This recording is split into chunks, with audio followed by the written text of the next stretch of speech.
আলহামদুলিল্লাহি ওয়াহদা ওয়াসসালাতু ওয়াসসালামু আলা মান লা নাবিয়্যা বা'দ আম্মা বা'দ। এমন একটি বিষয় নিয়ে উপস্থিত হয়েছি। বিষয়টি হচ্ছে একটি ভুল মাসআলা।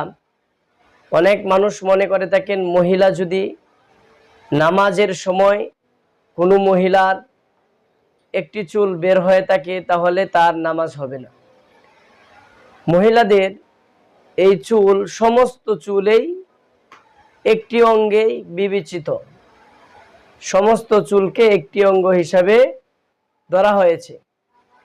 হ্যাঁ, মহিলাদের সমস্ত চুল বা 1/4 অংশ যদি বের হয়ে থাকে আর সুবহান রাব্বিয়াল আযীম 3 বার বলার সময় পরিমাণ যদি বের হয়ে থাকে তাহলে নামাজ হবে না, বা এটা ভিন্ন কথা। কিন্তু একটি চুল, 2টি চুল বের হয়ে থাকলে মহিলাদের নামাজ হবে না, এটি সম্পূর্ণ ভিত্তিহীন কথা।